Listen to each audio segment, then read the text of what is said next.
বাংলাদেশ যে পথ দেখিয়ে দিয়েছে সেই পথে ইন্দোনেশিয়া, নেপাল, এমনকি ফ্রান্সও স্বাধীন হয়ে গিয়েছে। ভারত আমাদের পার্বত্য অঞ্চল কেড়ে নিতে চায়, তারা শেষ ট্রাম্প কার্ড খেলছে। ৭১-এ পাকিস্তানিদের মোকাবেলা করেছি, ২৫-এ কি ভারতীয়দের মোকাবেলা করতে পারবো না? দেশে আমাদের তরুণ নেতৃত্বকে প্রশ্নবিদ্ধ করার চেষ্টা করা হচ্ছে। তরুণ নেতৃবৃন্দ যখন মানুষের পাশে দাঁড়াচ্ছে, মানুষের কাছে আসছে, তখন তাদেরকে প্রশ্নবিদ্ধ করে বিতর্কিত করার চেষ্টা করা হচ্ছে।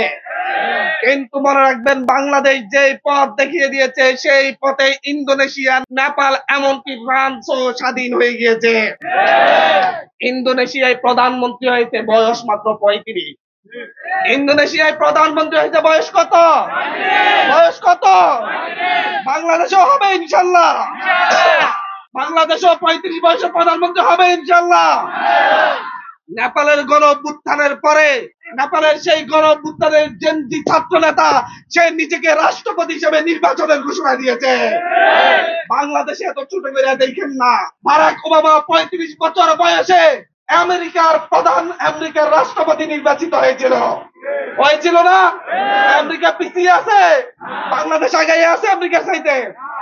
সুতরাং আপনারা এসব ছোট বড় দেখিয়ে আর প্রতারণা করেন না। বাংলাদেশের পাহাড় অঞ্চল নিয়ে, পার্বত্য অঞ্চল নিয়ে ষড়যন্ত্র চলছে। ভারত আমাদের পার্বত্য অঞ্চল কেড়ে নিতে চায়, তারা শেষ ট্রাম্প কার্ড খেলছে। পার্বত্য অঞ্চলকে তারা অস্থিতিশীল করে তুলছে। তারা একটা ভুয়া দর্শন ঘটনার মধ্য দিয়ে তারা আমাদের বাঙালি এবং পার্বত্য পাহাড়িদের মধ্যে মুখোমুখি দাঁড় করিয়েছে। আমাদের এই বাংলাদেশের মানুষ কি তার ভূখণ্ডের ১ ইঞ্চিও ছাড়বে? ১ ইঞ্চিও ছাড়বে?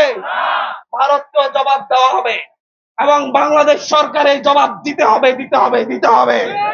তারাই আমার দেশের মাটি কেড়ে নিতে চাইবে, তাদেরকে আমরা মোকাবেলা করবো ইনশাআল্লাহ। ৭১-এ পাকিস্তানিদের মোকাবেলা করেছি, ২৫-এ কি ভারতীয়দের মোকাবেলা করতে পারবো না? পারবো। গোবর ধন খাওয়াইয়া দিব ইনশাআল্লাহ।